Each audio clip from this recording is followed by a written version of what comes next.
Welcome back, my beautiful lovelies. Hello, how is everyone doing? I really hope all of you are doing so very well, having a great new year, a great February so far. If you are new here, hello, welcome. I am Shan, mainly known as Shamanism, but also my friends call me Emily. That's my name. So welcome to the channel. I'm an author, an entrepreneur, and a gardener, and I'm passionate about helping you grow any food. So without any further ado, let's hop into the video. So today's video is going to be 5 beginner gardening mistakes that you most definitely want to avoid, and they're really nice and simple. So don't worry and don't be intimidated. And I promise you, I've done all of these. So without further chatting, let's get into it. The single most important thing probably with your garden is your location. One of the worst things to do is put your garden in a weird spot because, like, for instance, a hill. Don't plant on a hill for almost anything I can think of right now, unless you're doing like a tree or something. But honestly, even then, you don't really want to plant on a hill. Why? You might be asking yourself, for 2 reasons. Hills, yes, they have good drainage, but the good drainage is also potentially the problem. But not only that, yes, it may drain water off the hill, but most plants like to hang on to their water to some degree. And furthermore is that when that water runs down that hill, it's going to erode the soil, which isn't great because you want your plants to have their soil so they get the nutrients that they need. So tip number 1, make sure you choose a location wisely. Also, you don't want to put your garden all the way far away from, say, your house, because especially if you're growing, say, vegetables for your salads in the evening, you don't want to have to, run across the entire yard to get your salad. You probably want to put it right outside your house or something. So give a little thought to the location in which you put your garden. It's very, very important. The second mistake that a lot of people make is not checking for sunlight, particularly while we're talking about garden locations. It's really, really common. And yes, I have absolutely done this. In fact, I made the mistake last year. I put a raised bed in my front yard. And I actually made both of these mistakes that I just mentioned, the first one and this one.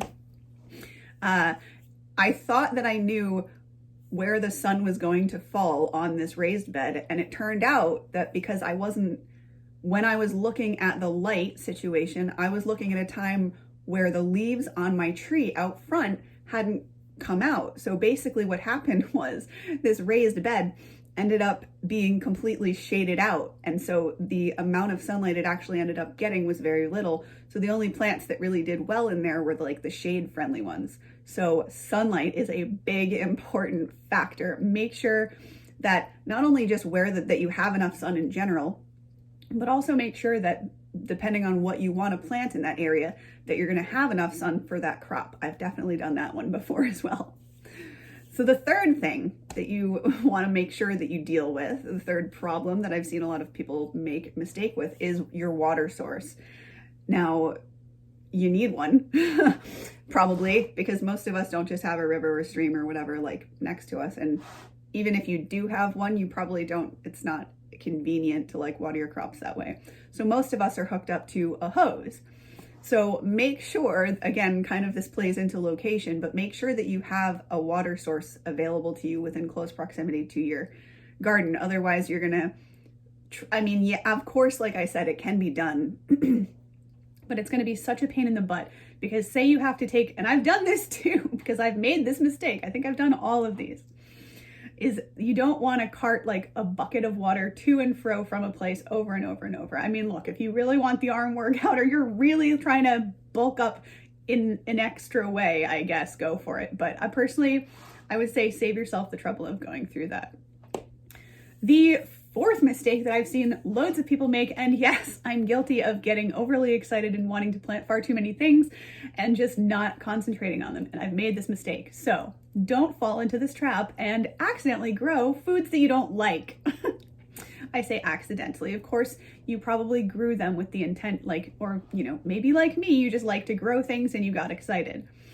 But trust me, there's no point in wasting your time growing plants that you don't like to eat or to see or whatever. If you're not going to grow flowers that you don't like to look or cut and bring inside or just look at outside, whatever. And if you're not going to grow plants that you enjoy eating, then what's the point? You know, don't waste your space and your time growing plants that aren't delicious to you. It's kind of silly. And actually, as a side, like, little bonus on that, I just want to say, look for plants that are like more rare that you like, because the thing is, the more diverse types of foods we all start to plant, if we can make some of these like heirloom different foods or like rarer fruits more common, then everyone will understand that there's so much more value in fruits and vegetables. I mean, maybe I'm talking to people that you guys don't yet know the value of different fruits, because frankly, most people out there in the world have no sense of that fruit can be so delicious. And that's mainly because the types of fruits that we find in, say, a typical grocery store, the quality is really pretty meh. It's not great. And when you taste a fruit, say, that was grown on an organic orchard, you taste that apple, the taste is so much more rich than anything you'll find anywhere else. So grow foods that you like, and then, you know, you could even get into the seed saving aspect, which is something that I love, which means that you'll be able to grow these crops that generationally are better tasting. They're more adapted to your specific environment. It'll just be a really enjoyable experience, and you won't have to keep going and buying seeds if you work that way.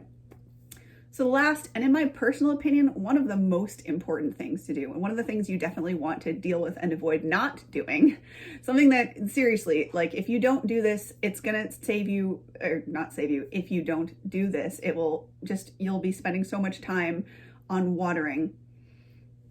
Trust me, do this, because if you don't do this, you'll be a sad panda. Mulch is key. If you don't mulch your garden, guys, you're really just hurting yourself.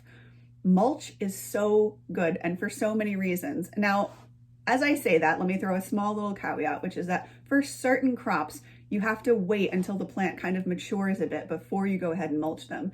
But I would highly recommend that you mulch your plants. You know, if you want my opinion, you guys can ask me about, if you have questions about specific crops, by all means, leave a comment, ask me, be like, hey, should I mulch this or not?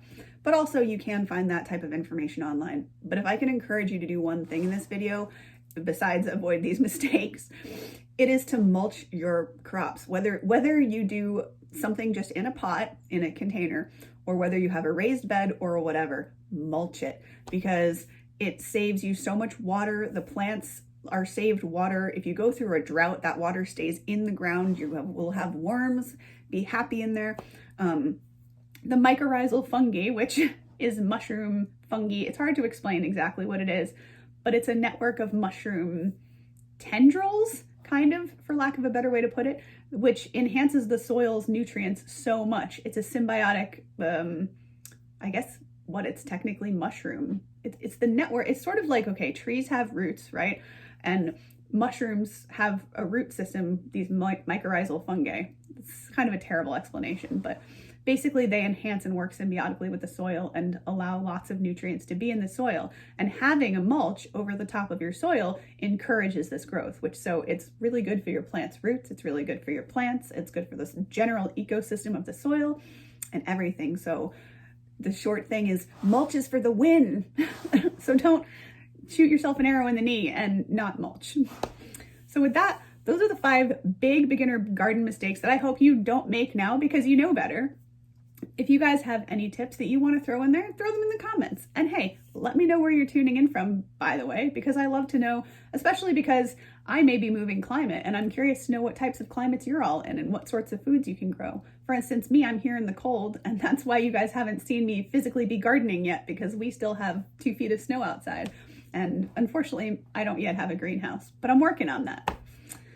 So with that, guys, this has been a wonderful Topsoil Tuesdays. I believe it was episode 2 of Topsoil Tuesday. So thank you for being here. I really appreciate you guys. Thank you so much. We're making lots of videos, and this is very exciting. I'm really, really excited, guys. It's going to be spring soon, and we'll be able to be outdoors. So hype.